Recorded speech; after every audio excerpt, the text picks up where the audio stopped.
ऐसे बहुत कम मौके होते हैं जब सुप्रीम कोर्ट अपना ही कोई आदेश पलट दे। जस्टिस जेबी पारदीवाला और जस्टिस आर महादेवन की बेंच ने पहले 11 अगस्त को आदेश दिया था कि दिल्ली एनसीआर के सारे आवारा कुत्ते शेल्टर होम में शिफ्ट किए जाएंगे। इतना हल्ला मचा कि चीफ जस्टिस बीआर गवई को नई बेंच बनाकर आवारा कुत्तों की बेंच बनाकर सुनवाई करानी पड़ी। 22 अगस्त को जस्टिस विक्रमनाथ, जस्टिस संदीप मेहता और जस्टिस एनवी अंजारिया की बेंच ने फिर से केस की सुनवाई की और नया आदेश ये दिया कि आवारा कुत्तों को टीकाकरण और नसबंदी के बाद उसी जगह पर वापस छोड़ा जाए जहां से उठाया गया था। सुप्रीम कोर्ट का यह आदेश जस्टिस विक्रमनाथ के जजशिप करियर का मोस्ट टर्न अराउंड जजमेंट साबित हुआ। पशु प्रेमियों ने हाथों हाथ जस्टिस विक्रमनाथ को उठा दिया है। देश ही नहीं विदेश तक जस्टिस विक्रमनाथ वायरल हुए हैं। इस जजमेंट और जजमेंट को मिले वर्ल्ड वाइड रिस्पॉन्स ने जस्टिस विक्रमनाथ को इतना इमोशनल कर दिया कि वो केरल के एक कार्यक्रम में चीफ जस्टिस गवई को थैंक यू कहने लगे कि उन्होंने मुझे ये केस सौंपा। अब वो वर्ल्ड फेमस हो गए। लाइटर नोट पर जस्टिस नाथ ने कहा, कानूनी बिरादरी में मैं अपने छोटे मोटे काम के लिए लंबे समय जाता रहा हूं, लेकिन मैं आवारा कुत्तों का आभारी हूं जिन्होंने मुझे न केवल इस देश में बल्कि दुनिया भर में पूरे नागरिक समाज में प्रसिद्ध किया।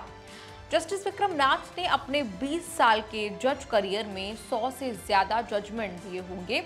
उनका काम बारीक रहा जिसकी चर्चा कम रही।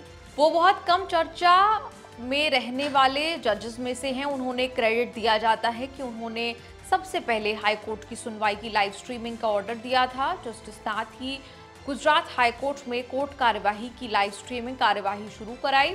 लाइव स्ट्रीमिंग से जज खूब वायरल होने लगे। जस्टिस विक्रमनाथ तब भी इतने फेमस नहीं हुए, अब वायरल हुए तो ऐसे केस को लेकर जो आवारा कुत्तों से जुड़ा है। जस्टिस विक्रमनाथ सुप्रीम कोर्ट के सामान्य जज नहीं है, भविष्य के चीफ जस्टिस ऑफ इंडिया हैं। अगले नेक्स्ट चीफ जस्टिस है। बीआर गवई के चीफ जस्टिस पद से रिटायर होने के बाद जस्टिस सूर्यकांत चीफ जस्टिस बनेंगे। जस्टिस सूर्यकांत के रिटायर होने के बाद चीफ जस्टिस बनेंगे जज जस्टिस विक्रमनाथ। हालांकि कार्यकाल 7-8 महीने का रहेगा। 8 फरवरी 2027 में चीफ जस्टिस बनेंगे और 23 सितंबर में रिटायर हो जाएंगे। इस नाते इस समय सुप्रीम कोर्ट के तीसरे सबसे सीनियर जज हैं। जस्टिस विक्रमनाथ ने जज बनने से पहले करीब 17 साल वकालत की। लखनऊ यूनिवर्सिटी से ग्रेजुएशन के बाद वकील बने। 1987 में यूपी बार काउंसिल में आए। 2004 में पहले इलाहाबाद हाई कोर्ट के एडिशनल जज, फिर 2006 में परमानेंट जज बने।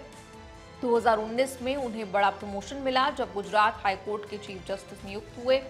हालांकि पहले उन्हें प्रमोशन देकर आंध्र प्रदेश हाई कोर्ट का चीफ जस्टिस बनाने की बात हुई थी, लेकिन सरकार ने कोलेजियम से सिफारिश पर फिर से विचार करने को कहा। तब जाकर 2018 से खाली गुजरात हाई कोर्ट के चीफ जस्टिस पद पर नियुक्ति की गई। गुजरात हाई कोर्ट से ही बड़ा प्रमोशन सुप्रीम कोर्ट में हुआ, जिससे अब वो रिटायर होने से पहले चीफ जस्टिस ऑफ इंडिया बनेंगे। जस्टिस विक्रमनाथ ने कई ऐसे फैसले दिए या फैसले देने वाली जजों की बेंच में शामिल रहे जिनसे सरकार को झटके भी दिए। सुप्रीम कोर्ट ऑब्जर्वर की रिपोर्ट के मुताबिक जब ईडी डायरेक्टर पद पर सरकार संजय मिश्रा को बार बार एक्सटेंशन दे रही थी, तब जस्टिस गवई, जस्टिस विक्रमनाथ और जस्टिस संजय करोल जे ने एक्सटेंशन पर अवैध करार देकर संजय मिश्रा के एक्सटेंशन पर चलते करियर पर ब्रेक लगाया। वो उस बेंच में भी शामिल रहे जिसने अनुसूचित जाति और अनुसूचित जनजाति के लिए राज्यों को आरक्षण के लिए सब कैटेगराइजेशन के अधिकार दिए।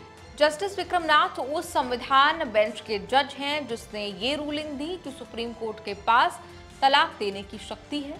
वो उस बेंच में शामिल रहे जिसने केंद्र सरकार की 1 रैंक 1 पेंशन नीति को बरकरार रखा। जस्टिस विक्रमनाथ उन 5 जजों की बेंच में शामिल हैं जो प्रेसिडेंशियल रेफरेंस पर सुनवाई कर रही है। प्रेसिडेंशियल रेफरेंस में राज्यपाल और राष्ट्रपति के लिए समय सीमा तय करने के कोर्ट के अधिकार पर सवाल उठाया गया है। कोर्ट कचहरी के इस एपिसोड पर आपकी क्या राय है, क्या कहना है, कमेंट्स में लिखकर जरूर बताएं।